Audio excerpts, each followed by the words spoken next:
আশা করি আমাকে শোনা যাচ্ছে। উম, একটু কেউ হ্যাঁ রেসপন্স? ম্যাম। বেশ।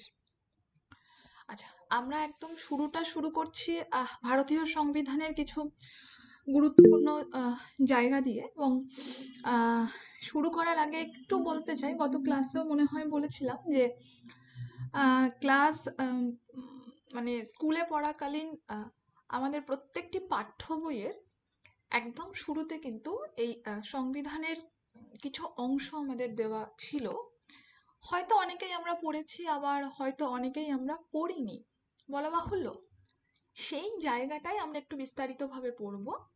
এবং এখান থেকে কিন্তু আপার প্রাইমারিতে প্রশ্ন আসে। আর একটা বলে রাখি, আজকের যে পার্ট, এই পার্টটা একটু ব্রড, একটু বড়। কেন?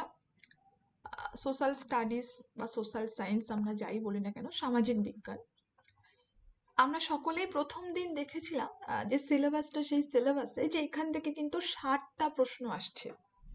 ইন কম্প্যারিজন টু বাংলা ইতিহাস, এই সরি, বাংলা, ইংরেজি, চাইল্ড সাইকোলজি অ্যান্ড পেডাগজি, এখান থেকে 30টা করে প্রশ্ন আসছে, কিন্তু এই পার্টে কিন্তু 60টা, 60 কোশ্চেন্স। ফলত এর মধ্যে কিন্তু অনেকগুলো ছোট ছোট ছোট ছোট করে ভাগ, যেমন ইতিহাস আছে, ভূগোল আছে, এবং ইন্ডিয়ান পলিটি। সেই ইন্ডিয়ান পলিটি নিয়ে আজকে আমাদের প্রথম আলোচনা। পড়ানো আমি ঠিক বলবো না, আমি একটু আহ, গল্প করব, এবং গল্পের মধ্য দিয়ে আমি নিজেও বোঝার চেষ্টা করব, এবং তুমি করে বলছি তোমাদেরকে বোঝানোর চেষ্টা করব। বলে রাখি প্রথমেই, ক্লাসের শেষে যেমন কোড দেওয়া হয়েছিল, তেমনই একটা কোড বা অ্যাক্টিভিটি দেওয়া হবে, এবং সেই অ্যাক্টিভিটি বা কোড যারা করবেন তাদেরকেই কিন্তু আজকের ক্লাস নোটস দেওয়া হবে। আজকের 3টে ক্লাস নোটস আছে: ভারতীয় সংবিধান, ইন্ডিয়ান পলিটির উপরে একটা, ইতিহাসের উপরে একটা, ভূগোলের উপরে একটা। উপরে আশা করি দেখাই যাচ্ছে। হ্যাঁ, এবার শুরু করছি। ভারতীয় সংবিধানের মূল বিষয়, অর্থাৎ কি ফিচার্স অফ ইন্ডিয়ান কনস্টিটিউশন, কি কি রয়েছে। আগে আমরা সেইগুলো একটা লিস্ট করে নিয়েছি, এবং এইগুলো আমরা বিস্তারিতভাবে দেখব। প্রথম আমরা কি দেখব না, লিখিত ও বিশ্বের দীর্ঘতম সংবিধান কিন্তু আমাদের ভারতের সংবিধান। নেক্সট আমরা কি দেখব? নেক্সট আমরা দেখব যে সার্বভৌম সমাজতান্ত্রিক ধর্মনিরপেক্ষ গণতান্ত্রিক প্রজাতন্ত্র। নেক্সট আমরা অনেকেই প্রিয়াম্বল প্রিয়াম্বল বলি, অর্থাৎ প্রস্তাবনা। নেক্সট আমাদের ফান্ডামেন্টাল রাইটস কি, অর্থাৎ আমরা আমাদের মৌলিক অধিকার কি, আমরা অনেকেই জানি আবার অনেকেই জানি না। আমাদের যেমন কিছু মৌলিক অধিকার আছে, তেমন কিছু মৌলিক কর্তব্য আছে, অর্থাৎ ফান্ডামেন্টাল ডিউটিস আছে। Next directive principles of state policy, অর্থাৎ রাষ্ট্র পরিচালনার নির্দেশমূলক নীতি কোনগুলো। আমরা অনেকেই বলি না যে এত সমস্যা হচ্ছে, রাষ্ট্র কেন কিছু করছে না, রাষ্ট্রপতি শাসন কেন জারি হচ্ছে না। আমাদের নিজেদের ক্ষোভ আমরা উগরে দিই, সেটা চায়ের থেকে হোক, বাড়ির রকে হোক, বা সোশ্যাল মিডিয়াতে হোক। সেটা হয় না কারণ কিছু নীতি আছে, তাদের কিছু পলিসির মধ্য দিয়ে যেতে হয়। সেগুলো আমরা অল্প বিস্তর জানবো। আবারও বলছি, এটা ডেমনস্ট্রেশন ক্লাস, এখানে হয়তো আমরা প্রত্যেকটা বিষয় পুঙ্খানুপুঙ্খ জানতে পারবো না, কিন্তু একটা সামগ্রিক ধারণা আমি দিয়ে দিতে পারি, এবং সেই ধারণাটা আমরা আজকের ক্লাসে দেব।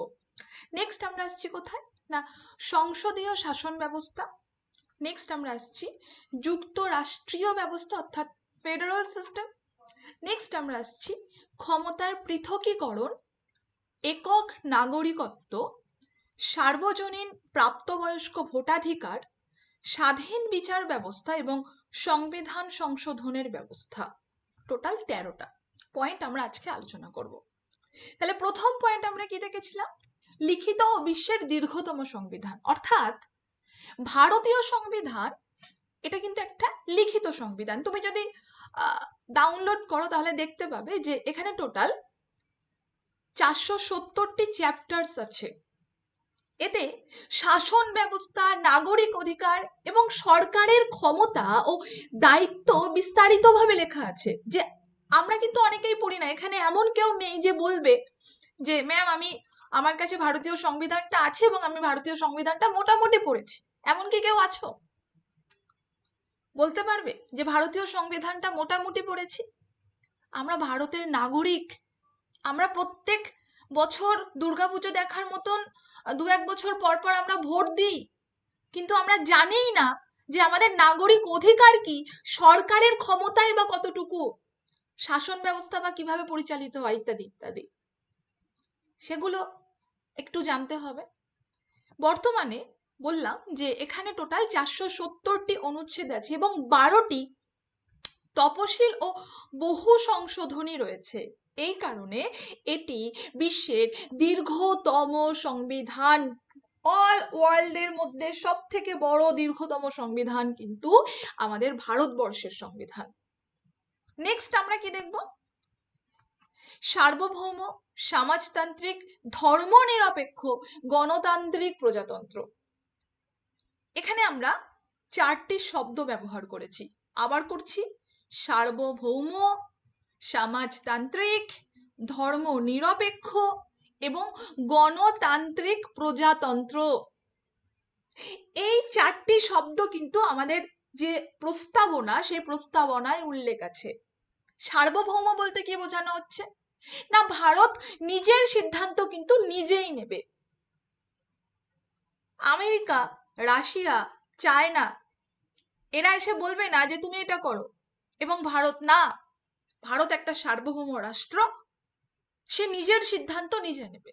নেক্সট, সমাজতান্ত্রিক বলতে কি বোঝানো হচ্ছে? সামাজিক ও অর্থনৈতিক সাম্য প্রতিষ্ঠা। নেক্সট, ধর্মনিরপেক্ষ বলতে কি বোঝানো হচ্ছে? রাষ্ট্র কোনো ধর্মকে বিশেষ গুরুত্ব দেয় না। নেক্সট, গণতান্ত্রিক বলতে কি বোঝানো হচ্ছে? জনগণের দ্বারা নির্বাচিত সরকার কিন্তু এখানে প্রতিষ্ঠিত হবে, অর্থাৎ এখানে কিন্তু কোনো রাজতন্ত্র চলবে না, রাজার ছেলে রাজা হবে, তার নাতি রাজা হবে, তার এই এই এই বিষয়টা নয়। জনগণ যাকে ভোটের দ্বারা, জনগণ যাকে নির্বাচনের দ্বারা সিলেক্ট করবে, নির্বাচিত করবে, সেটাই কিন্তু তিনিই হবেন সরকার, তিনিই প্রতিনিধিত্ব করবেন ভারতবর্ষের। প্রজাতন্ত্র বলতে রাষ্ট্রপ্রধান নির্বাচিত, অর্থাৎ রাষ্ট্রপতি যেটাকে আমরা বলি। এবার চলে আসছি প্রিয়াম্বল অর্থাৎ প্রস্তাবনা।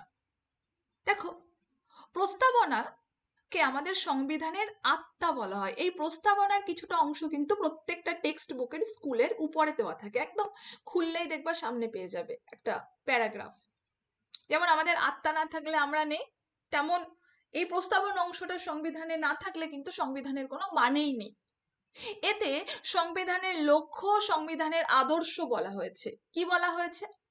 এখানে বলা হয়েছে ন্যায়, এখানে বলা হয়েছে স্বাধীনতা, এখানে বলা হয়েছে সাম্য এবং ভ্রাতৃত্ব। ন্যায় বলতে কি বোঝানো হয়েছে? না, ন্যায় বলতে বোঝানো হয়েছে সামাজিক, অর্থনৈতিক এবং রাজনৈতিক। অর্থাৎ সাপোজ দেখা গেল কেউ তোমার সাথে খারাপ করলো, তোমার কোনো জমি, আমি জাস্ট উদাহরণ দিচ্ছি, অন্য একজন মানুষ যে কিনা একটু বেশি ক্ষমতাশালী, সে এসে অধিকার করে নিল, তুমি যাও কোর্টে, কোর্ট তার বিরুদ্ধে মানে তোমার ন্যায় বিচার পাইয়ে দেবে। কেন বলো তো?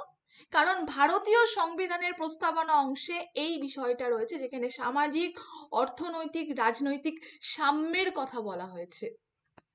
সমান সমান সবকিছু। এই সাম্যের জায়গাটাই কিন্তু বর্তমানে খুবই প্রাসঙ্গিক, বিকজ SLST 2025-এর 10 নাম্বার, এই জায়গাটা নিয়েই কিন্তু সমস্ত কিছু এখন হচ্ছে। বর্তমানে কোর্টে যত লড়ালড়ি হচ্ছে এই জায়গাটাকে কেন্দ্র করে। আশা করি আমি বোঝাতে পারছি। আমি আর ডিটেলে যাচ্ছি না এই জায়গাটা, যে কি হচ্ছে, কেন হচ্ছে, এর ভবিষ্যৎ কি, এটা আজকের আমাদের আলোচনার বিষয় নয়। নেক্সট চলে এসছে ভ্রাতৃত্ব।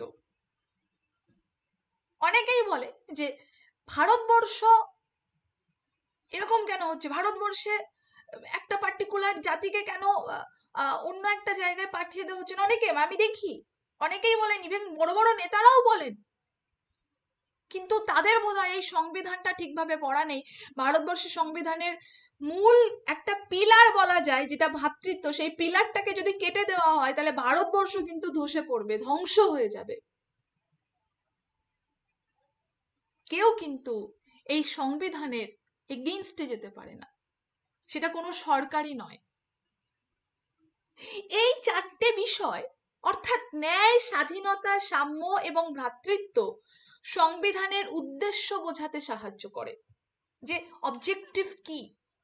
নেক্সট আমরা চলে আসছি মৌলিক অধিকার। মৌলিক অধিকার বলতে কি বোঝানো হয়েছে না, আর্টিকেল 12 থেকে 35 এই পার্টিকুলার জায়গাটায় আমাদের ফান্ডামেন্টাল রাইটস বা মৌলিক অধিকার নিয়ে বিভিন্ন বিষয় বলা হয়েছে, এবং বলা বাহুল্য নাগরিকদের অধিকার সুরক্ষার জন্য সংবিধানে 6টি মৌলিক অধিকার আছে। কি কি? প্রথম, সমতার অধিকার, অর্থাৎ সবকিছু সমান। দ্বিতীয়, স্বাধীনতার অধিকার। তৃতীয়, শোষণের বিরুদ্ধে অধিকার। ধর্মীয় স্বাধীনতার অধিকার, সাংস্কৃতিক ও শিক্ষাগত অধিকার এবং সাংবিধানিক ও প্রতিকারের অধিকার। এই যে 6টা মৌলিক অধিকার, এর মধ্যে কিন্তু বড় বড় বৃহৎ বৃহৎ টপিক আছে, সেই টপিকগুলো আমাদেরকে পড়তে হবে, পুরোটা না হলেও অল্প বিস্তর। আমরা পলিটিক্যাল সায়েন্সের সিএসসি দিতে যাব না, আমরা পলিটিক্যাল সায়েন্সের নেট দিতে যাব না, ফলত আপার প্রাইমারিতে যতটুকু দরকার ততটুকু পড়লেই হবে। তবে এখানে যতটুকু দেওয়া রয়েছে that is not enough, that is just a demonstration class, that's why just প্রত্যেকটা বিষয় আমরা কি টাচ করছি। তাহলে এখানে আমরা কি দেখছি, রাষ্ট্রে এই অধিকার, যে অধিকারগুলো তোমাদেরকে বললাম এই 6টা, কেউ কিন্তু কেড়ে নিতে পারে না। রাম শ্যাম যদু মধু, সরকার, সরকারের প্রতিপক্ষ, বিরুদ্ধ পক্ষ, রাষ্ট্রপতি, প্রধানমন্ত্রী, স্বরাষ্ট্রমন্ত্রী, কেউ কিন্তু এই 6টা অধিকার একজন নাগরিকের কাছ থেকে কাটতে পারে না, কারণ এই 6টা অধিকার তোমার ফান্ডামেন্টাল রাইটস, তোমার মৌলিক অধিকার। তুমি ভারতবর্ষে জন্মেছো, এটা তোমার অধিকার। তাহলে তোমার যেমন অধিকার আছে, তুমি শুধু অধিকার ভোগ করবে, কোনো কর্তব্য করবে না, তা বললে তো হবে না। তোমার কিছু কর্তব্যও আছে। সেগুলো কি? যেটাকে আমরা বলি ফান্ডামেন্টাল ডিউটিস, আর্টিকেল 51A। এগুলো কোথাকার আর্টিকেল? এগুলো কিন্তু ওই সংবিধানের আর্টিকেল। এই 51A-তে বলা হয়েছে নাগরিকদের দেশের প্রতি দায়িত্ব বোঝাতে 11টি মৌলিক কর্তব্য যুক্ত করা হয়েছে। যেমন প্রথম বলা হয়েছে সংবিধান মানা, তারপরে বলা হয়েছে জাতীয় পতাকা ও জাতীয় সঙ্গীতের সম্মান, তারপরে বলা হয়েছে পরিবেশ রক্ষা, তারপরে বলা হয়েছে বৈজ্ঞানিক মনোভাব গড়ে তোলা। অধিকার ও কর্তব্য কিন্তু পরস্পরের পরিপূরক, অর্থাৎ তুমি কেবল অধিকার নেবে, কর্তব্য করবে না, সেক্ষেত্রে কিন্তু তুমি তোমার দেশের সঙ্গে কি করছো, বিশ্বাসঘাতকতা করছো। তাহলে পরিবেশ, আমরা কর্তব্যগুলো আরেকবার দেখিনি, কারণ আমাদেরও প্রয়োজন প্রথম সংবিধানকে যথাযথভাবে সম্মান করা, সংবিধানকে যথাযথভাবে মানা। দ্বিতীয়ত, জাতীয় পতাকা ও জাতীয় সঙ্গীতের সম্মান করা। আমরা অনেকেই দেখি আমাদের ভারতবর্ষের জাতীয় পতাকা বিভিন্ন জায়গায় বিভিন্নভাবে কি হচ্ছে, এই পড়ে রয়েছে, তার উপর দিয়ে গাড়ি চলে যাচ্ছে, মানুষ হেঁটে যাচ্ছে।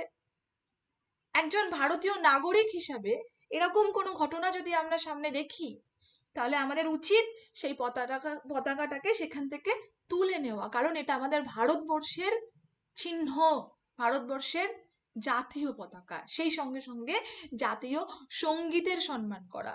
নেক্সট, আমাদের পরিবেশ রক্ষা করা, অর্থাৎ আমরা বিভিন্নভাবে পরিবেশকে দূষিত হতে দেখি এবং আমরা দাঁড়িয়ে দাঁড়িয়ে দেখি, কারণ মনে হয় পরিবেশে তো আমি একা নেই, আরো 140 কোটি মানুষ রয়েছে, আমি একাই বা কেন রক্ষা করব। কিন্তু না, আমরা যদি এই একা থেকে শুরু করি, তাহলে দেখবে কখনোই 140 কোটি তোমার সঙ্গে যুক্ত হয়েছে আমরা বুঝতেই পারবো না।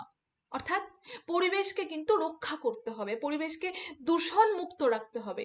আজকে আমরা যদি পরিবেশ সম্বন্ধে একটু খবরাখবর রাখি, তাহলে আমরা দেখি যে দিল্লির বায়োডাইভার্সিটি ইন্ডেক্স ঠিক কতটা ভয়ঙ্কর জায়গায়। একটা মানুষ যার একটু হাঁপানির রোগ আছে, তাকে যদি দিল্লিতে রাখা হয়, সে 5 বছরের মধ্যে এক্সপায়ার করে যাবে, মারা যাবে। এতটাই ভয়ঙ্কর পরিস্থিতি দিল্লির। আমাদের কলকাতাও কিন্তু তার পিছন পিছন ছুটছে। সুতরাং এই পরিবেশ সম্বন্ধে যদি আমরা একটু সচেতন না হই, তাহলে কিন্তু পরবর্তীতে আমাদের ভবিষ্যৎ প্রজন্মের জন্য আমরা একটা একটা কি বলবো, একটা ওই গ্যাসের বাল্ব রেখে যাব, যার মধ্যে ওরা মানে হাঁপিয়ে হাঁপিয়ে মরবে, অক্সিজেনটাও ঠিকঠাক করে পাবে না। নেক্সট আমরা চলে আসছি বৈজ্ঞানিক মনোভাব গড়ে তোলা, অর্থাৎ বিভিন্ন কুসংস্কার এগুলো থেকে আমাদেরকে একটু দূরে সরে আসতে হবে। তাহলে 6 নম্বরে আমরা দেখছি রাষ্ট্র পরিচালনার নির্দেশমূলক নীতি, অর্থাৎ এই নীতিগুলি রাষ্ট্রকে জানায় কিভাবে আদর্শ রাষ্ট্র গড়ে তুলতে হবে। কিভাবে? সমান কাজের জন্য সমান মজুরি। সাপোজ কেউ পড়াচ্ছে, সে পাচ্ছে 4,000 টাকা,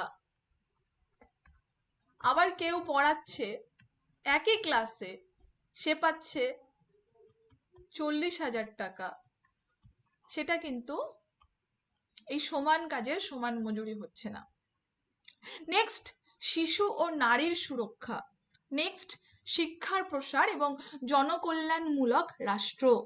এগুলি আদালতে বলবৎ নয়, কিন্তু নৈতিকভাবে কিন্তু এগুলো বাধ্যতামূলক। কিছুদিন আগে একটা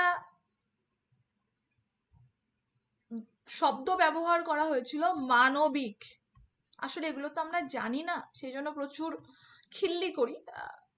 মানবিক কোন গ্রাউন্ডে ব্যবহার করা হয়েছিল না, 32,000 প্রাইমারি শিক্ষককে যাদের চাকরি চলে যাওয়ার কথা ছিল তাদেরকে বহাল রাখা হয়েছিল কোন গ্রাউন্ডে, মানবিক গ্রাউন্ডে। একটু মনে করো, মনে পড়বে। সেটা কিন্তু এই নৈতিকতার জায়গা থেকে, ঠিক এই জায়গাটা থেকে। কারণ কোর্ট কিন্তু ভারতীয় সংবিধানের বাইরে কিছু করতে পারে না, কিছু একটা ফাঁক থাকবে, সেখান থেকে ওরা ডিসিশন নেবে। নেক্সট আমরা চলে আসছি সংসদীয় শাসন ব্যবস্থা, অর্থাৎ ভারতে সংসদীয় গণতন্ত্র চালু আছে। আমরা রাষ্ট্রপতি জানি, এবং আমরা মোটামুটি জানি যে রাষ্ট্রপতি মানে বোধহয় রাষ্ট্রের প্রতি, রাষ্ট্রের প্রধান। কিন্তু কোথাও গিয়ে আমরা দেখি যে রাষ্ট্রপতির থেকে কিন্তু প্রধানমন্ত্রী এগিয়ে। অর্থাৎ রাষ্ট্রপতিকে আমি এখানে লিখেই দিয়েছি যে একে আমরা নামমাত্র প্রধান বলে মানি ঠিকই, কিন্তু প্রকৃত শাসক কিন্তু এই প্রধানমন্ত্রী। এবং এই যে মন্ত্রিসভা, এই মন্ত্রিসভা সংসদের কাছে দায়বদ্ধ। ব্রিটিশ শাসন ব্যবস্থা থেকে কিন্তু এই যে সংসদীয় শাসন ব্যবস্থা, এটা গৃহীত হয়েছিল। কোথা থেকে? ব্রিটিশ শাসন ব্যবস্থা থেকে। নেক্সট আমরা চলে আসছি ফেডারাল সিস্টেম, অর্থাৎ যুক্তরাষ্ট্রীয় ব্যবস্থা। ভারতে কেন্দ্র ও রাজ্যের মধ্যে ক্ষমতা কিন্তু বিভাজন করা আছে। চাইলেই কেন্দ্র ওয়েস্ট বেঙ্গলে ঢুকে যা খুশি তাই করতে পারে না। কেন্দ্রের কিছু তালিকা আছে, সেই কাজগুলোই কেন্দ্র করবে। রাজ্যের কিছু তালিকা আছে, সেই কাজগুলোই রাজ্য করবে। আবার দুজন মিলে জয়েন্টলি কিছু কাজ করবে। তবে প্রয়োজনে কেন্দ্র যখন দেখা যাচ্ছে জল মাথার উপর দিয়ে বেরোচ্ছে, তখন কেন্দ্র নিজের শক্তিশালী ভূমিকা কিন্তু নিতে পারে। একে আমরা বলি কি, কোয়াসি ফেডারাল মানে স্টেপ। সেটা এখনো পর্যন্ত আমাদের মানে জ্ঞানে, মানে আমাদের জেনারেশন এখনো দেখেনি। নেক্সট চলে আসছি ক্ষমতার পৃথকীকরণ। ক্ষমতার পৃথকীকরণ বলতে কি বোঝানো হয়েছে? দেখো, সরকারের 3টি অঙ্গ আছে। একটা হচ্ছে লেজিসলেটর, একটা হচ্ছে এক্সিকিউটিভ, একটা হচ্ছে জুডিশিয়ারি। লেজিসলেটর বলতে বোঝানো হচ্ছে আইনসভা, এক্সিকিউটিভ কার্যনির্বাহী, আমরা বলি না WBCS এক্সিকিউটিভ অফিসার। আর একটা হচ্ছে জুডিশিয়ারি, অর্থাৎ বিচার বিভাগ। খুব গুরুত্বপূর্ণ। তাহলে ক্ষমতাকে ভারত সরকার 3টি ভাগে ভাগ করেছে, বা ভারতীয় সংবিধান ক্ষমতাকে 3টি ভাগে ভাগ করেছে। এটা প্রায়শই বিভিন্ন কম্পিটিটিভ পরীক্ষায় আসে।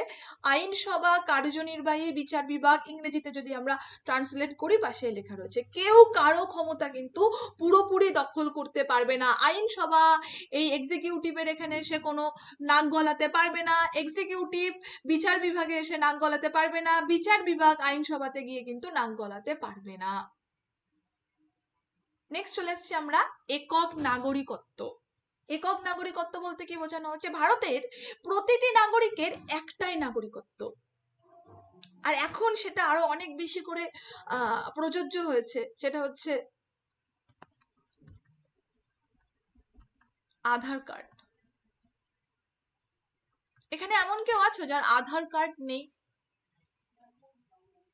আছো কি? আমি জানি সবার আছে। এবং এই আধার কার্ডের যে ডিজিজটা, যে নাম্বারটা, বর্তমানে তোমার এই নাম্বারটা পুট করলে তোমার সম্বন্ধে ইন ডিটেল তথ্য চলে আসবে। তোমার কত টাকা আছে ব্যাংকে, তোমার নামে কত সম্পত্তি আছে, তোমার নামে কোনো কেস আছে কিনা, ইত্যাদি ইত্যাদি ইত্যাদি ইত্যাদি, রামসাম যত, অর্থাৎ তোমার ডিটেল চলে আসবে একজন নাগরিক হিসেবে। তোমার তোমার কি কি কোয়ালিফিকেশন সব। সেই জন্য এই আধার কার্ডের ডিজিট গুলো, এবং এই আধার কার্ড কে বলছে যাও রেশন কার্ডের সঙ্গে লিঙ্ক করো, যাও ব্যাংকের সাথে লিঙ্ক করো, যাও আই কার্ডের সাথে লিঙ্ক করো, ইত্যাদি ইত্যাদি ইত্যাদি ইত্যাদি ইত্যাদি। অর্থাৎ রাজ্য ভেদে আলাদা নাগরিকত্ব নেই। আজকে রাম দেখা গেল, যদিও বা এটা আমাদের হচ্ছে, কিন্তু সেটা নিয়ম বিরুদ্ধ, পশ্চিমবঙ্গের নাগরিক। আবার রাম সেম ব্যক্তি, ঠিক আছে, সেম ব্যক্তি দেখা গেল ইউপির নাগরিক। আবার রাম সেম ব্যক্তি দেখা গেল বিহারের নাগরিক। That is not possible. এরকম কোনো ব্যক্তি যদি করে থাকেন তাহলে কিন্তু তিনি কি ক্রিমিনাল অফেন্সের সঙ্গে যুক্ত হয়ে যাবেন। অর্থাৎ সরকার চাইলে তাকে গ্রেপ্তার করবে, এবং এরকম নাগরিকদের সরকার গ্রেপ্তার করেন। অর্থাৎ রাজ্য ভেদে কোনো আলাদা নাগরিকত্ব নেই, যা জাতীয় ঐক্য বজায় রাখতে সাহায্য করে। নেক্সট, সার্বজনীন প্রাপ্তবয়স্ক ভোটাধিকার। আমরা সাধারণত সবাই জানি যে 18 বছর বা তার বেশি বয়সের প্রত্যেক নাগরিক ভোট দিতে পারে। মিনিমাম 18 বছর, 18 বছরের নিচে কিন্তু কেউ এই ভোটাধিকার পায় না বা পাবে না। এবং এই যে ভোট, এমন নয় যে তুই নিচু জাত তুই ভোট দিবি না, তুই উঁচু জাত তুই ভোট দিবি, তুই ব্রাহ্মণ তুই দুটো ভোট দিতে পারবি, এরকম নেই। অর্থাৎ জাতি, ধর্ম, লিঙ্গ, শিক্ষা নির্বিশেষে সবাই সমান অধিকার পাচ্ছে এই ভোট দেওয়ার জন্য। অর্থাৎ আমাদের যে শাসন ব্যবস্থা, সেই শাসন ব্যবস্থা গঠনের ক্ষেত্রে সবাই সমানভাবে নিজেদের অধিকার নিরূপণ করতে পারছেন। নেক্সট আমরা চলে আসছি স্বাধীন বিচার ব্যবস্থা। স্বাধীন বিচার ব্যবস্থা বলতে বিচার বিভাগ কিন্তু সম্পূর্ণ স্বাধীন।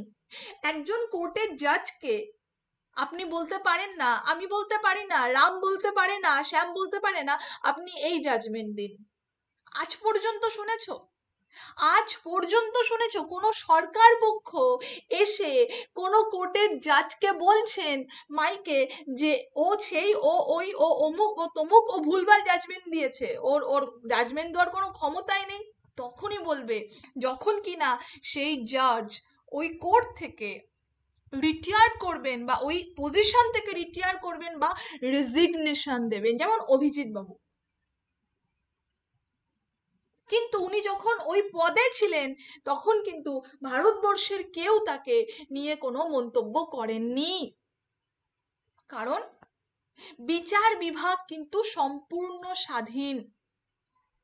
সেটা সুপ্রিম কোর্ট হোক, সেটা হাইকোর্ট হোক, বা সেটা সাব ডিভিশনাল বিভিন্ন যে কোর্টগুলো আছে, অর্থাৎ অধস্তন অর্থাৎ নিম্ন আদালত যেটাকে আমরা বলি, সেই কোর্ট হোক, নাগরিক অধিকার রক্ষায় গুরুত্বপূর্ণ ভূমিকা পালন করে কিন্তু এই স্বাধীন বিচার ব্যবস্থা। কিন্তু আমরা সাধারণ মানুষ, আমরা অত বুঝি না।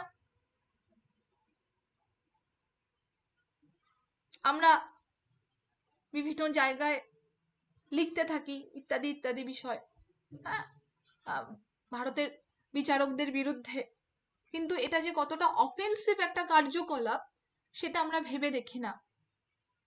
তোমার মানে যিনি লেখেন বা যারা লেখেন তাদের বিরুদ্ধে যদি কেউ স্টেপ নেয় তাহলে কিন্তু একটা স্ট্রং স্টেপ, রাইট? নেক্সট চলে আসছি সংবিধান সংশোধনের ব্যবস্থা। সংবিধান কিন্তু সবসময় পরিবর্তন হতে পারে, কিন্তু সেটা সহজ নয়। একটা ছোট্ট উদাহরণ দিই। রাশিয়ার নাম আমরা সকলেই শুনেছি, শুনেছি তো, শুনেছি তো। হ্যাঁ ম্যাম। হ্যাঁ, রাশিয়ার প্রেসিডেন্ট কে এখন? Ma'am Putin. পুতিন। আমরা যদি একটু রিসার্চ করি তাহলে দেখবে এর আগে পুতিন প্রধানমন্ত্রী ছিল, অর্থাৎ প্রাইম মিনিস্টার ছিল। আমি কি কিছু ভুল বলছি? আশা করি ভুল বলছি না। এবং যখন পুতিন প্রাইম মিনিস্টার ছিল তখন সমস্ত ক্ষমতা রাশিয়ার প্রাইম মিনিস্টারের হাতে ছিল।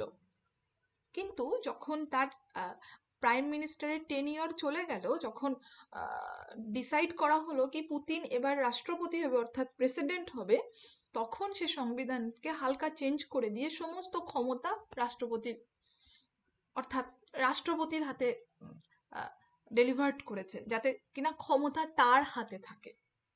অর্থাৎ আমি জাস্ট একটা উদাহরণ দিলাম, আমাদের ভারতবর্ষে এখনো এমন কিছু ঘটেনি, কিন্তু এটা হয়। এবং তোমরা যদি রিসার্চ করো তাহলে তোমরা নিজেরাও জেনে যাবে এই বিষয়টা। অর্থাৎ সংবিধান কিন্তু পরিবর্তন হতে পারে, তবে সেটা খুবই জটিল প্রসেস। সেটা শুধু ভারতবর্ষের নয়, ভারতবর্ষের বাইরের ক্ষেত্রেও এটা প্রযোজ্য। সময় ও পরিস্থিতির সঙ্গে খাপ খাওয়ানোর জন্য কিন্তু কিছু কিছু ক্ষেত্রে এই সংশোধনটা দরকার। তাহলে আমরা একটু সংক্ষেপে যদি মনে রাখি, তাহলে আমরা একটু মনে রাখবো কি এই কোডটা যদি আমরা মনে রাখি, PFDPJFJA। কেমন? প্রথম এখান থেকে সিকোয়েন্স আসতে পারে, অর্থাৎ ক্রম সাজানো। প্রিয়াম্বল, তারপরে ফান্ডামেন্টাল রাইটস, তারপরে ডিপিএসপি, তারপরে পার্লামেন্টারি সিস্টেম, তারপরে জুডিশিয়ারি, তারপরে ফেডারাল সিস্টেম, তারপরে জাস্টিস এবং লাস্ট অ্যামেন্ডমেন্ট। এই ট্রিকটা কিন্তু একটু মনে রেখো, এখান থেকে সিকোয়েন্স বা ক্রম সাজানো আসে। নেক্সট আমরা আসবো, তাহলে এই জায়গাটায় আমরা রাখছি ভারতীয় সংবিধান।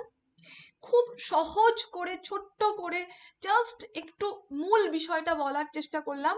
ভারতীয় সংবিধান অনেক বড়, অনেক গভীর একটা বিষয়।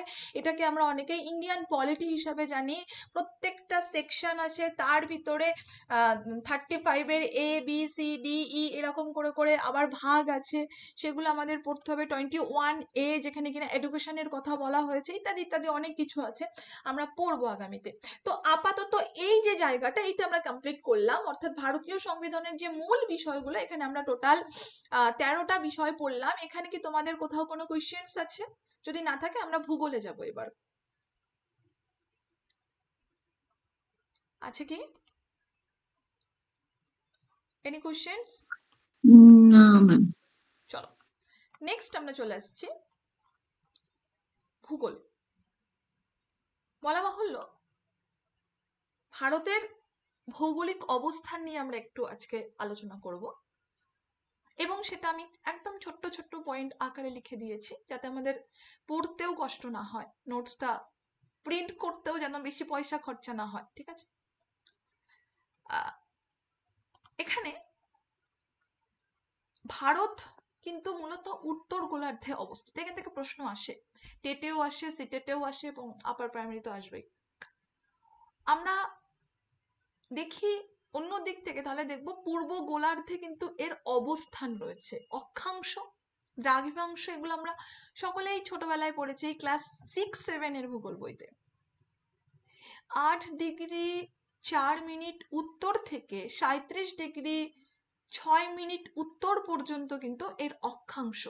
আর দ্রাঘিমাংশ 68°7' পূর্ব থেকে 97°25' পূর্ব পর্যন্ত এর দ্রাঘিমাংশ। তাহলে কর্কট ক্রান্তি রেখা আমরা পড়বো, কাকে অক্ষাংশ বলা হচ্ছে, কাকে দ্রাঘিমাংশ বলা হচ্ছে, কাকে কর্কট ক্রান্তি রেখা বলা হচ্ছে, এগুলো আমরা সব দেখব। এটা 23°30' উত্তরের ভারতের মধ্যভাগ দিয়ে কিন্তু গেছে, একদম মাঝখান দিয়ে। দক্ষিণে রয়েছে ভারত মহাসাগর, পশ্চিম দিকে রয়েছে আরব মহাসাগর, পূর্ব দিকে রয়েছে বঙ্গোপসাগর। আমাদের পূর্ব দিকে বঙ্গোপসাগর, অর্থাৎ আমাদের পশ্চিমবঙ্গের উপর দিয়ে বঙ্গোপসাগর গেছে, পশ্চিমবঙ্গের পাশেই পূর্ব বঙ্গ অর্থাৎ বাংলাদেশ। নেক্সট আমরা যদি আরেকটু ডিটেল দেখি তাহলে আমরা কি দেখব, যে ভারত উত্তর ও পূর্ব গোলার্ধে অবস্থিত একটি বিশাল উপমহাদেশীয় রাষ্ট্র। ভারত উত্তর ও পূর্ব গোলার্ধে অবস্থিত একটি বিশাল উপমহাদেশীয় রাষ্ট্র। ভারতের অক্ষাংশ দ্রাঘিমাংশ গত অবস্থানের কারণে এখানে যে উষ্ণমণ্ডলীয়, অর্থাৎ ভারত কিন্তু মোটামুটি গরমের দেশ বলা যেতে পারে, বা উপ উষ্ণমণ্ডলীয় জলবায়ু কিন্তু আমরা এখানে দেখি কিছুটা। এখানে শীত, প্রচন্ড শীত, বড়জোর 2 মাস থাকে। যদি খুব ভালো করে বলো তাহলে বলবো 1 মাস থেকে, পৌষ মাসটা। কিন্তু আমরা যদি অন্যান্য দেশ দেখি, যেমন নরওয়ে, যেমন তোমার সুইজারল্যান্ড, যেমন ফিনল্যান্ড, এগুলো কি পুরোপুরি শীতল দেশ। বেশিরভাগ সময় এখানে শীত থাকে, এতটাই শীতল যে শীতকালে সূর্যই ওঠে না। দিনে বড়জোর 1 থেকে 2 ঘন্টা সূর্য ওঠে শীতকালে। আবার গরমকালে যখন কিনা গরম, তখন এখানে এত সবসময় সূর্য থাকে, দিনে 1 থেকে 2 ঘন্টা সূর্য অস্ত যায়।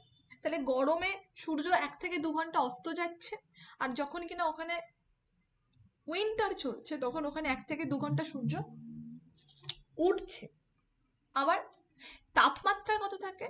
শীতে তাপ থাকে -40°, -40, -4 নয়। তাহলে একে আমরা বলছি শীত প্রধান দেশ।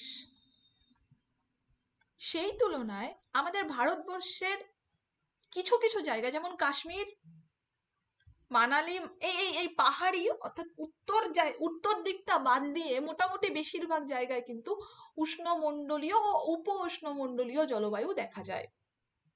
কর্কট ক্রান্তি রেখা ভারতের প্রায় মাঝখান দিয়ে অতিক্রম করেছে। সেখানে কোন কোন রাজ্য পড়ছে?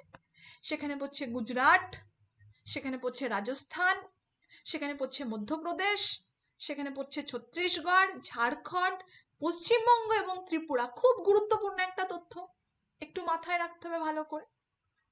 এর ফলে ভারতের দক্ষিণাংশ উষ্ণমণ্ডলীয় এবং উত্তর অংশ উপ উষ্ণমণ্ডলীয় অঞ্চলে পড়ছে, অর্থাৎ এখানে শীত তুলনামূলক বেশি।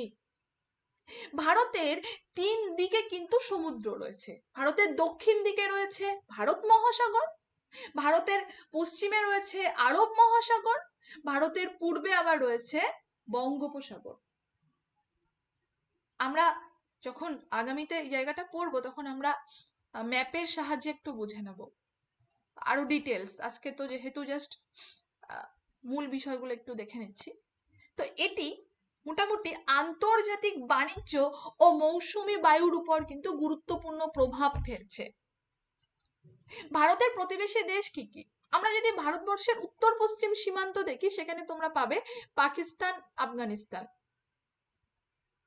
আমরা যদি ভারতের উত্তর দিকটা দেখি, উত্তর পশ্চিম নয় কিন্তু উত্তর, এখান থেকে কিন্তু প্রশ্ন আসে, হ্যাঁ, সেখানে তোমরা পাবে চীন, নেপাল, ভুটান। ওহ, সমস্যা হচ্ছে, চীন, নেপাল, ভুটান। আবার তোমরা যদি পূর্ব দিক দেখো, সেখানে তোমরা পাবে বাংলাদেশ, মায়ানমার। তোমরা যদি সমুদ্রের মধ্য দিয়ে নিকটবর্তী জায়গাগুলো বা নিকটবর্তী দেশ দেখো, তাহলে তোমরা পাবে শ্রীলঙ্কা, মালদ্বীপ। শ্রীলঙ্কা যেতে গেলে তোমাকে সমুদ্র পার হতে হবে, মালদ্বীপ যেতে গেলে তোমাকে সমুদ্র পার হতে হবে। পশ্চিমবঙ্গের ভৌগোলিক অবস্থান, তাহলে ভারতবর্ষটা মোটামুটি আমরা জেনে নিলাম আশপাশটা। এখান থেকে এই যে জায়গাটা দেখলে না, এখান থেকে 1 থেকে 2টো প্রশ্ন 100-এ 200% লিখে রাখো। এই এই কতক্ষণ পড়ালাম? 10 থেকে 12 মিনিট পড়ালাম। এই 10 থেকে 12 মিনিটের মধ্যে থাকবে 1 থেকে 2টো প্রশ্ন, 100% শিওর আমি। নেক্সট আমরা চলে আসছি পশ্চিমবঙ্গের ভৌগোলিক অবস্থান। পশ্চিমবঙ্গের ভৌগোলিক অবস্থান বলতে না, আমরা একদম ছোট্ট করে আগে দেখে নিই। ভারতের পূর্বে অবস্থিত কিন্তু পশ্চিমবঙ্গ, অক্ষাংশ যদি আমরা দেখি 21°25' উত্তর থেকে 27°13' উত্তর। দ্রাঘিমাংশ যদি আমরা দেখি 85°50' পূর্ব থেকে, এই জায়গাটা একটু ভালো করে মনে রাখবে, 89°53' পূর্ব। পূর্বে দিকে রয়েছে বাংলাদেশ, যেটা পশ্চিমবঙ্গের সব থেকে গুরুত্বপূর্ণ জায়গা, যদিও বা এটা প্রশ্ন আসবে না, এতটাই সহজ। উত্তরে রয়েছে সিকিম, ভুটান, পশ্চিমে রয়েছে ঝাড়খণ্ড, বিহার, এবং দক্ষিণে তো বঙ্গোপসাগর রয়েছে, তোমরা সকলেই জানো। আমরা যদি ইন ডিটেলস দেখি তাহলে আমরা দেখবো পশ্চিমবঙ্গ ভারতের পূর্ব অঞ্চলের একটি গুরুত্বপূর্ণ রাজ্য। এখনো গোটা ভারতবর্ষের প্রধান প্রধান রাজ্যের মধ্যে প্রত্যেকটি গুরুত্বপূর্ণ ভারতবর্ষের, কিন্তু পশ্চিমবঙ্গের গুরুত্ব কিন্তু ভীষণই প্রাসঙ্গিক। আমি হায়দ্রাবাদের একটি বিশ্ববিদ্যালয়ে এখন বর্তমানে পড়ছি, national institute of Panchayati Raj and rural development. এটা মিনিস্ট্রি অফ রুরাল ডেভেলপমেন্টের ডাইরেক্ট একটা ইনস্টিটিউশন, সেন্ট্রাল গভর্নমেন্টের। তো সেখানে প্রত্যেকটা ক্লাসের থেকে, মানে ক্লাসের 2 থেকে 4 বার আমাদের, ওরা তো বাঙ্গাল বলে, পশ্চিমবঙ্গের কথা বলেন, এবং সব থেকে ওরা গুরুত্ব দেন পশ্চিমবঙ্গের ওমেনদের, অর্থাৎ পশ্চিমবঙ্গের ওমেনরা নাকি অনেক বেশি বুদ্ধিমান এবং খুব পরিশ্রমী। দেখে আমার একটু গর্ব হয় আর কি। তো পশ্চিমবঙ্গ ভারতের পূর্বাঞ্চলের একটি গুরুত্বপূর্ণ রাজ্য, এবং এই রাজ্যটি হিমালয় থেকে বঙ্গোপসাগর পর্যন্ত বিস্তৃত, যা ভারতের খুব কম রাজ্যের মধ্যে কিন্তু দেখা যায়। অর্থাৎ এই রাজ্য এমন একটা রাজ্য যেখানে কিনা পাহাড় রয়েছে, হিমালয় রয়েছে, যেখানে কিনা সমুদ্র রয়েছে। এটা কিন্তু ভারতবর্ষের খুব কম রাজ্যের মধ্যে রয়েছে। আবার উত্তর অংশে দার্জিলিং, যেটা কিনা আমরা হিমালয় অঞ্চল, হিমালয়ান ভিউ বলে অনেকে বলি। মধ্যভাগে রয়েছে গঙ্গা ভাগীরথী সমভূমি, যেটা কিনা আমাদের কলকাতা, হাওড়া, হুগলি, মেদিনীপুর, 2 পরগনা, বর্ধমান ইত্যাদি। এবং দক্ষিণে রয়েছে সুন্দরবন উপকূলীয় অঞ্চল। এই যে ভৌগোলিক বৈচিত্র্য পশ্চিমবঙ্গের জলবায়ু, কৃষি এবং জীব বৈচিত্র্যকে করছে সমৃদ্ধ, যেগুলো মোটা কালি দিয়ে লেখা, সেগুলো কিন্তু খুব গুরুত্বপূর্ণ। পশ্চিমবঙ্গের উপর দিয়ে কর্কট ক্রান্তি রেখা অতিক্রম করেছে। আরেকটু খোলসা করে বলি, নদিয়া জেলার কাছাকাছি জায়গা দিয়ে কিন্তু এই কর্কট ক্রান্তি রেখাটা গেছে। ফলে এই নদিয়া জেলার জলবায়ু প্রধানত উষ্ণ ও আর্দ্র মৌসুমী প্রকৃতির, এবং শুধু নদিয়া না, নদিয়া জেলার আশপাশ। এখানে পরীক্ষার জন্য কিছু গুরুত্বপূর্ণ পয়েন্ট আমরা জেনে রাখবো। ভারত উত্তর পূর্ব গোলার্ধে অবস্থিত। কর্কট ক্রান্তি রেখা প্রসঙ্গে যদি আমরা মনে রাখতে চাই তাহলে আমরা মনে রাখবো ভারত ও পশ্চিমবঙ্গ উভয়ের মধ্যে কিন্তু কর্কট ক্রান্তি রেখা গেছে। পশ্চিমবঙ্গ হিমালয় থেকে সাগর পর্যন্ত বিস্তৃত ভারতবর্ষের একমাত্র রাজ্য। বঙ্গোপসাগর পশ্চিমবঙ্গের জলবায়ুকে আর্দ্র করে তোলে। এবার চলে আসছি পরিবেশ দূষণ, খুব গুরুত্বপূর্ণ একটা জায়গা, একটু দেখিয়ে দিই কারণ আমাদের প্রয়োজন এই জায়গাটা। দেখো, পরিবেশের যে উপাদান, যেমন একদম বেসিক উপাদানের মধ্যে আমরা বলতে পারি বায়ু, জল এবং মাটি। এই উপাদানগুলিতে বিভিন্ন ক্ষতিকর পদার্থের যে প্রচন্ড সংমিশ্রণ, তার ফলে পরিবেশ প্রচন্ডভাবে দূষিত হচ্ছে। প্রচন্ড একটা জায়গায় যদি আমরা মাটি খুঁড়ি তাহলে কিছু না কিছু প্লাস্টিক আমরা পেয়ে যাব। আমরা জানি কিন্তু যে প্লাস্টিক সহজে মাটির সঙ্গে মেশে না, তারপরেও দোকানদার প্লাস্টিক দিচ্ছে আর আমরা জ্ঞান পাপীর মতন প্লাস্টিক নিয়ে বাড়ি আসছি, ইনক্লুডিং মি। আমি আমাকে আলাদা করছি না, আমিও তাই। এটা আমাদের কাছে লজ্জার। তো এই পরিবেশ দূষণের বিভিন্ন প্রকারভেদ আছে। প্রথমে চলে আসি আমরা বায়ু দূষণ। যানবাহনের বিভিন্ন ধোঁয়া থেকে কার্বন মনোক্সাইড থেকে নাইট্রোজেন গ্যাস ইত্যাদি বেরোচ্ছে। শিল্প কারখানার গ্যাস, বিভিন্ন জীবাশ্ম জ্বালানি পোড়ানো, যেমন কয়লা, হ্যাঁ, বন ধ্বংস করছে, যার ফলে প্রচুর বায়ু দূষিত হচ্ছে। এর ফলে কি হচ্ছে বলতো? শ্বাসকষ্ট, হাঁপানি, গ্লোবাল ওয়ার্মিং তো ঘটছেই, অ্যাসিড বৃষ্টি এবং ওজোন স্তর ক্ষয়ে যাচ্ছে। ওজোন স্তর ক্ষয়ে যাচ্ছে। চলে আসছে জল দূষণ। জল দূষণের কি কি কারণ? বিভিন্ন বর্জ্য পদার্থ। ধরো একটা শিল্প কলকারখানা, তুমি যদি একটু ভালো করে দেখো, সেই শিল্প কলকারখানার ড্রেনটা সোজা গিয়ে কোনো না কোনো নদীতে গিয়ে মিশেছে, কোনো কারণ ছাড়াই। ভারতবর্ষে সম্ভব, বাইরের দেশে, ইউরোপিয়ান, আমেরিকা, ঠিক আছে, এই সমস্ত এর আন্ডারে যে দেশগুলো রয়েছে সেগুলোতে এইসব বরদাস্তই করে না। নেক্সট চলে আসছে গৃহস্থলীর বিভিন্ন নোংরা জল আমরা, পাশে পুকুর থাকলে দে ফেলে পুকুরে। কীটনাশক সার তো ব্যবহার করছি, যার ফলে প্রচুর তেল কিন্তু ছড়িয়ে পড়ছে জলে, যার ফলে জলজ প্রাণী যারা, তারা তো হিমশিম খাচ্ছে। ধরো একটা জলের উপরে যখন এরকম তেলের একটা আস্তরণ পড়ে যাবে, ঠিক আছে, তেলের একটা আস্তরণ পড়ে যাবে, তখন সেই জলের ভিতরে না আর অক্সিজেন ঢুকবে না, যার ফলে তার ভিতরে যারা আছে, আমরা নাই অক্সিজেন নিচ্ছি, আমাদের যদি এখন একটা প্লাস্টিকের মধ্যে বন্ধ করে দেওয়া হয়, একটা প্লাস্টিকের মধ্যে, আমরা কি আর অক্সিজেন নিতে পারবো? তারা কিন্তু জীবন সংকটে ভোগেন। এই মাছ বলো বা বিভিন্ন জলজ প্রাণী, জলজ উদ্ভিদ, যার ফলে প্রচুর জলজ প্রাণীর মৃত্যু হচ্ছে, যার ফলে আমাদের বিভিন্ন পানীয় জলের অভাব ঘটছে, এবং জলবাহিত রোগ তো আছেই, কলেরা, টাইফয়েড, কত মানুষ মারা যায়। এখন চিকিৎসা ব্যবস্থা একটু উন্নত হয়েছে বলে তবুও রক্ষে, তাও কাদের জন্য উন্নত হয়েছে? যাদের পয়সা আছে। যাদের পয়সা নেই তারা ওই হসপিটালের বারান্দায় থেকেই মরে যায়। নেক্সট চলে এসছি আমরা মাটি দূষণ। মাটি দূষণ অর্থাৎ আমাদের বিভিন্ন রাসায়নিক সার, প্লাস্টিক বর্জ্য, শিল্প বর্জ্যের ফলে হচ্ছে। এর প্রভাবে উর্বরতা হ্রাস পাচ্ছে, খাদ্যে বিষাক্ত পদার্থের প্রবেশ ঘটছে। নেক্সট চলে আসছে আমরা শব্দ দূষণ। যানবাহনের হর্ন, লাউড স্পিকার, শিল্পযন্ত্র, এর ফলে তো শব্দ দূষণ হচ্ছে। এর প্রভাবে ধরো কানের শ্রবণ শক্তি হ্রাস পাচ্ছে। ধরো তুমি একটা মানুষ, তোমার পাশে 24 ঘন্টা যদি প্রচন্ড জোরে লাউড স্পিকার চলে, তোমার মেজাজ খিটখিটে হবেই, তোমার মানসিক চাপ বাড়বে, তোমার ঘুমের সমস্যা হবে। তাহলে আমরা এনভায়রনমেন্টাল কনজারভেশন কিভাবে করব? আমাদের পরিবেশ সংরক্ষণের অর্থটাই বা কি? দেখো, পরিবেশের ভারসাম্য বজায় রেখে প্রাকৃতিক সম্পদের সঠিক ব্যবহার ও রক্ষা করাই কিন্তু পরিবেশ সংরক্ষণ। এখানে এই যে শব্দ দূষণ, এই শব্দ দূষণের বিভিন্ন লেভেল আছে, যে সাইলেন্ট জোন কাকে বলে, ইন্ডাস্ট্রিয়াল জোন কাকে বলে, হ্যাঁ, রেসিডেন্সিয়াল জোন কাকে বলে, এবং সেখানে কত থেকে কত লেভেলে স্পিকার বাজানো যায়, সেখান থেকে কোশ্চেন্স আছে, যেটা আমরা আগামীতে দেখব।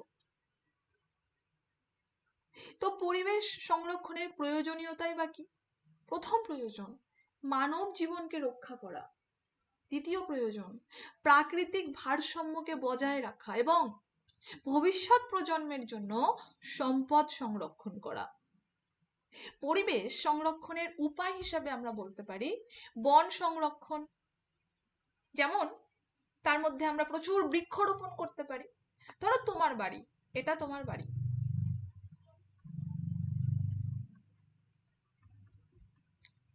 ধরো তোমার বাড়ির আশপাশ দিয়ে মোটামুটি 2-3 বিঘা জমি কিনে নাও, ঠিক আছে, প্রচুর গাছ পোতো, প্রচুর প্রচুর, ঠিক আছে, প্রচুর, এমন কোনো ফল ফুল গাছ নেই যা তোমার বাড়িতে থাকবে না, পোতো, বৃক্ষরোপণ করো।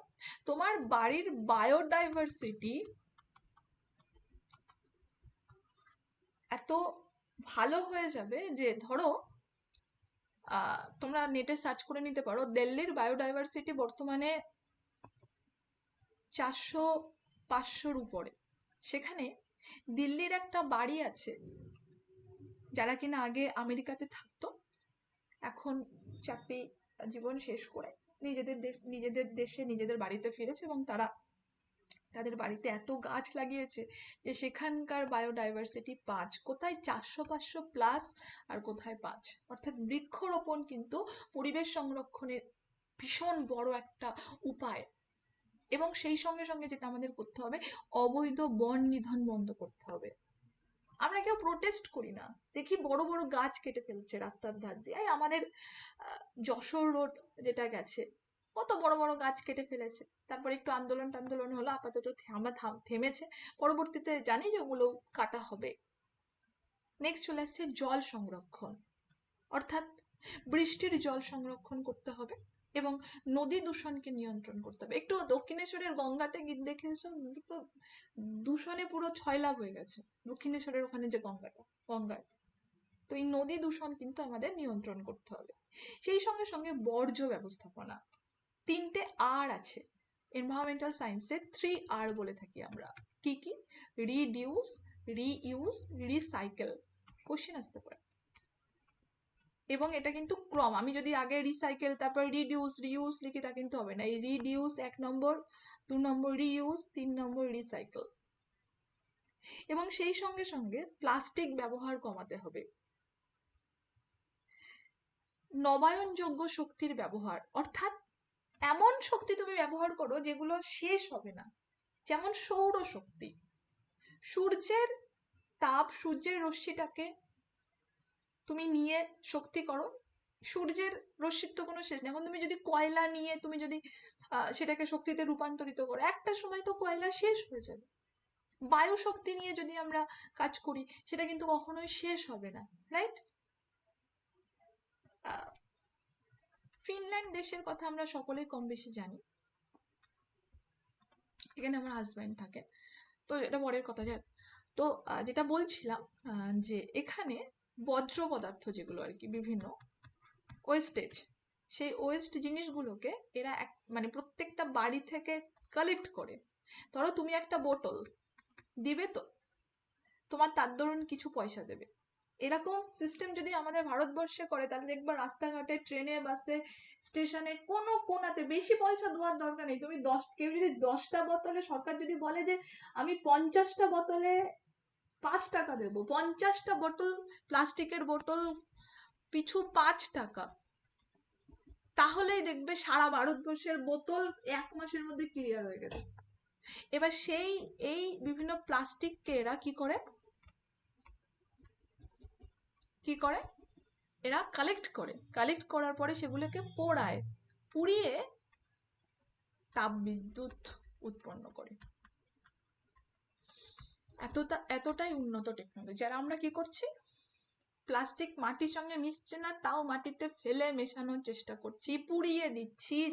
আর সেই প্রচন্ড প্লাস্টিক পোড়ালে পরে সেটা তো মানে পরিবেশের সাথে মিশে তো না, সেই একটা শক্ত আস্তরণ মাটির মধ্যে পড়ে থাকে এবং সেই সঙ্গে সঙ্গে একটা প্রচুর গ্যাস আর বায়ু দূষণ হয়। তো পরিবেশ সংরক্ষণে সরকারের কি কি ভূমিকা?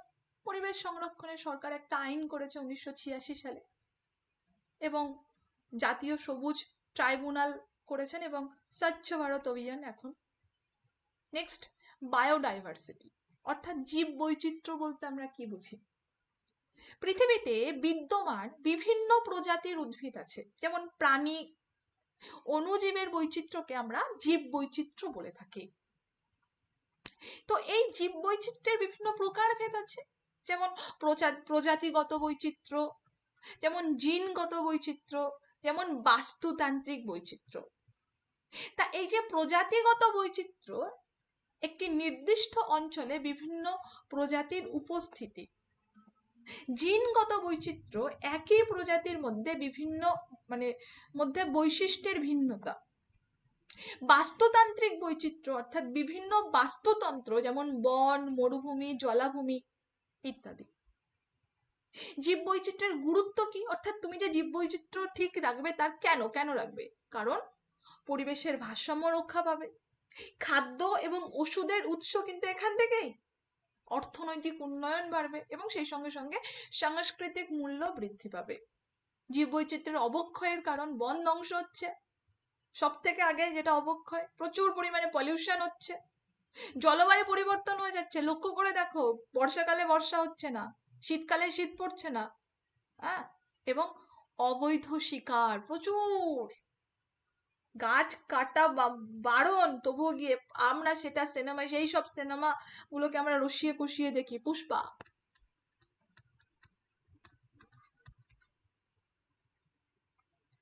নেক্সট আমরা চলে এসেছি জীব বৈচিত্র্য সংরক্ষণ, অর্থাৎ তার জন্য আমাদের জাতীয় উদ্যান এবং অভয়ারণ্য তৈরি করতে হবে, বিভিন্ন বায়োস্ফিয়ার রিজার্ভ করতে হবে, এবং ওয়াইল্ড লাইফ প্রোটেকশন অ্যাক্ট 1972, এটা সম্বন্ধে সচেতন হতে হবে মানুষকে, এর ডিটেলসকে জানাতে হবে। আজকে আমি এই পরিবেশের অংশটা নাই পড়াতে পারতাম, পড়ালাম, কারণ আমি জানি না হয়তো তোমাদের সাথে আমার আর কবে দেখা হবে বা কথা হবে, এইগুলো জানানোর জন্য। অর্থাৎ আমরা তাহলে কি দেখলাম না, আমরা দেখলাম পরিবেশ দূষণ মানব সভ্যতার জন্য একটি মারাত্মক ঝুঁকি। আজকে আমরা পরিবেশ দূষণ করছি, পরিবেশ দূষিত হচ্ছে, কালকে দেখবে কি হবে। আমাদের নেক্সট জেনারেশন তো আসবে, আমাদের ছেলে হোক, মেয়ে হোক, ভাই হোক, বোন হোক, বা আমাদের স্টুডেন্ট, আমাদের ছাত্রছাত্রীরাও কিন্তু আমাদের নেক্সট জেনারেশন। তাদের জন্য আমরা কি উপহার দিয়ে যাচ্ছি? একটা গ্যাস সিলিন্ডার। পরিবেশটা তো আস্তে আস্তে একটা গ্যাস সিলিন্ডারের মতনই হচ্ছে, এবং যার ফলে পরিবেশ সংরক্ষণ এবং জীব বৈচিত্র্য রক্ষা ছাড়া কিন্তু টেকার কোনো জায়গা নেই, উন্নয়ন সম্ভবই নয়। সচেতনতা, শিক্ষা ও সরকারি উদ্যোগের মাধ্যমে আমরা পরিবেশকে রক্ষা করতে পারি। তার মধ্যে সরকারি উদ্যোগ তো আছে, কিন্তু সবার আগে আমাদেরকে সচেতন হতে হবে। যারা জানে না তাদেরকে জানাতে হবে, এবং আমরা প্রত্যেকেই শিক্ষিত, সেই দায়িত্বটা যদি আমরা নিই তাহলে দেখবে যে পরিবেশ সুস্থ আছে, আমরা সুস্থ আছি, সবকিছুই ঠিকঠাক আছে। Is it clear? বোঝাতে পারলাম কি? হ্যাঁ ম্যাম। তো এই যে জায়গাটা, অর্থাৎ পরিবেশ বা ভূগোলের যে জায়গাটা, এখানে কি তোমাদের কোথাও কোনো প্রশ্ন আছে?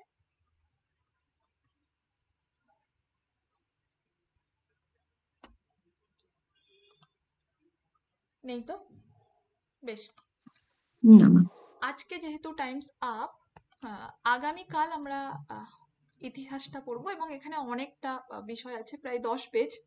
পুরো প্রাচীন যুগটা, এখানে হরপ্পা সভ্যতা থেকে শুরু করে, হ্যাঁ, বৈদিক যুগ থেকে শুরু করে, মৌর্য সাম্রাজ্য থেকে শুরু করে, গুপ্ত যুগ থেকে শুরু করে, সেগুলোর আবার ডিটেলস দেওয়া আছে। আগামীকাল সন্ধে 8টা থেকে আমরা ইতিহাস এবং এই সোশ্যাল স্টাডিজ বা সোশ্যাল সায়েন্সের যে পেডাগজিক্যাল এরিয়া, ঠিক আছে, সেই পেডাগজিক্যাল এরিয়াটা আমরা দেখবো, এবং আগামীকাল আমাদের অন্তিম ক্লাস। আচ্ছা, আজকের যে বিষয়টা আমার বলার, সেটা হচ্ছে আজকের ক্লাস